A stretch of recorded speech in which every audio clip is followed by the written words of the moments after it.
Today we're going to talk about four main principles of adult development and aging. And you should think about these principles throughout the course, and they should guide you as you're thinking critically about many different issues with aging. So the first principle is that changes are continuous. So what that means is that across age, even though a group may change in some kind of aspect, individuals largely remain the same. So this might sound confusing, but I'll explain what I mean with one example of personality. So one kind of interesting question is, does personality change with age? Do we change into different people? Does our personality change as we get older? Longitudinal research has shown that there are some normative group level changes. So what that means is if you look at the average level of how extroverted somebody is, for example, the average level of that group when they're older may be different from when they're younger. So one example is when we look at the five-factor model of personality, right? There's five different factors: neuroticism, extroversion, openness, agreeableness, and conscientiousness.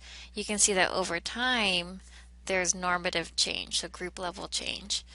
So one example is openness, which is the blue line with the triangle.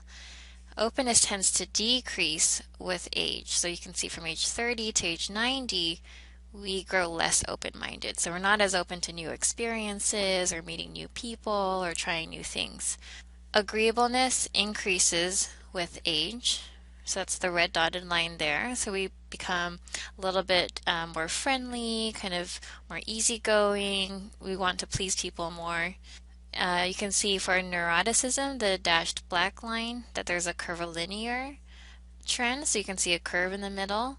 We grow less neurotic from age 30 to age 60, and then it increases from 60 to 90. Neuroticism means worrying a lot, being anxious, ruminating about things. And for the green line is extroversion with the square dots. We tend to become less extroverted over time as well. So at age 30, we're more outgoing. We like to be around people. Being around people gives us energy more than when we're age 90. So you can see a sharp decrease in extroversion from age 70 to 90. We're not as outgoing as we used to be. And then finally, there's conscientiousness, the dark purplish blue line. And you can also see a curvilinear trend. That just means it curves over time. We increase in conscientiousness from around age 30 to 70 or so. That means we become more responsible, like we get things done on time, we are dependable, that kind of thing. But that kind of decreases a little bit in older decades from 70 to 90. All right, so those are normative group level changes. As a group, as a whole, we tend to get, less open as we get older. However, even among these normative changes, there's stability in rank order. So this is a little bit complex, but going back to the previous slide, let's say, for example, you're a super open person. Let's talk about the blue line with the triangle. You would be very high above the line if you plotted out every single person in your group. So you're very open, you love trying new foods and new activities, and you like to travel. And somebody else might be not very open, kind of more closed-minded, so they would be below that blue line. As you follow both of those individuals over time through age 90, let's say Sally was very open at age 30, and Monica was not open at all and closed-minded at age 30. Both of those individuals at age 90 would still differ in the same way. So Sally would still be more open-minded than Monica, even though both of them have become less open-minded over time. So, if Susie's number one in openness, Monica's, number 57, they still stay in that same rank order, even though both of them decrease in open-mindedness over time. So one implication of this is that we know that we basically remain the same type of person over time, right? Who you are today is who you are when you're older. If you're really outgoing today, you're going to be really outgoing when you're older, even though you might be a little bit less so than before. So knowing that you remain the same, that should help work against ageism. We shouldn't discriminate among against older people if those are the same people that they were as they were when they were younger. Another implication is that it should help the future self, present self continuity or overlap.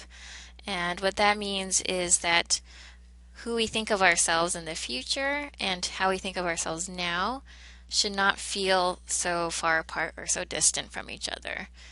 If we imagine ourselves as older people, that should be close to who we are today. Okay, a second principle of aging is I'm a survivor. What that means is that the population, as they get older, is increasingly self selected. If you think about who makes it to old age, it's a very select group, right? You have to avoid death basically. So older people tend to have different kinds of genes. They might be more resilient and more healthy than than people who don't survive. They tend to have a good support system, be emotionally healthy as well, and part of it's also just having good luck in your life and making good decisions. So those people that make it to old age are increasingly self-selected because they have all these good things going for them. One implication of this principle is that we often compare younger to older individuals in what's called a cross-sectional design.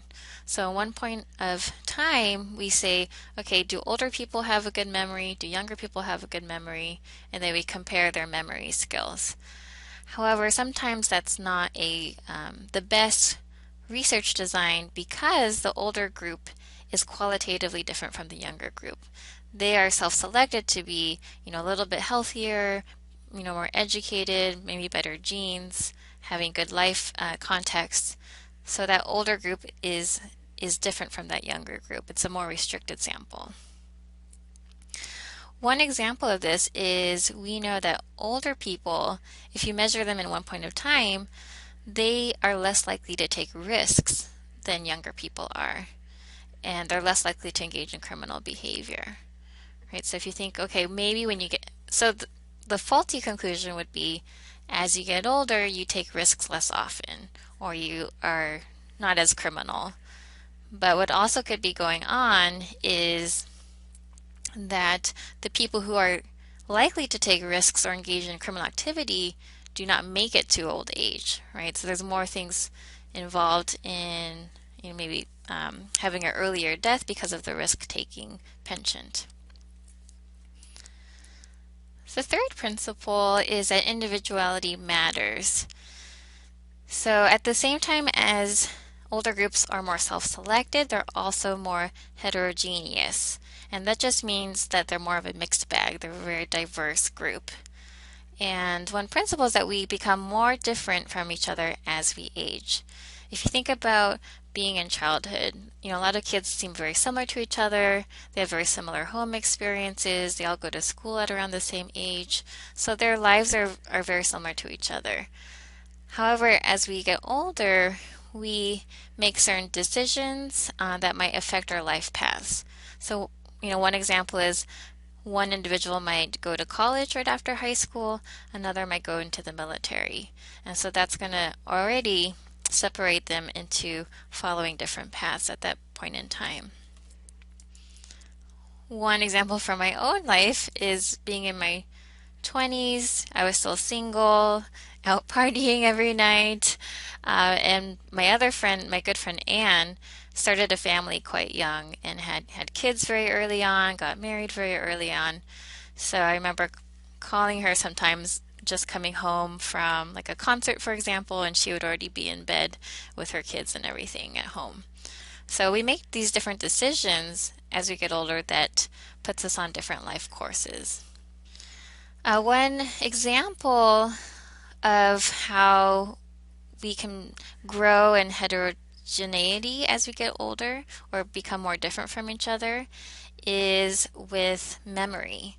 So this graph shows you how many cells you have in your hippocampus, which is the part of the brain responsible for memory. You can see the course over time, right? So the black line curves down.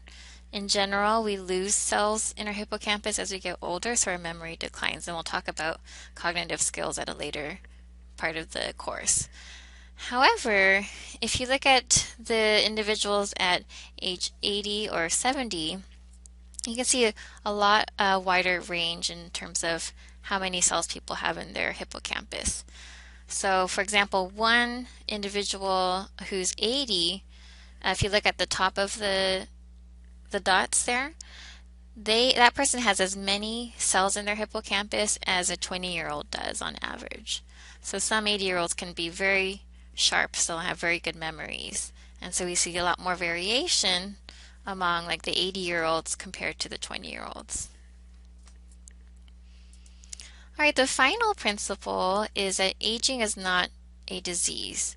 There is something called normal or primary aging, and that's just the basic set of changes that every human experiences as they grow older. So it's universal, intrinsic, and progressive. So one example is no matter who you are, no matter how many facial creams you use, your skin will wrinkle. And that's just part of the normal aging process, part of our biological systems. On the other hand, there's impaired secondary aging, and those are changes that are due to disease, and they're considered abnormal changes. These changes affect some of the population, but not all of the population. So one example is if you experience cancer as you grow older. Not everybody gets cancer, but many people do, and that's part of the aging process, but it's not a necessary requirement of aging. And finally, there's optimal or successful aging, where aging is slowed or altered because of preventative strategies.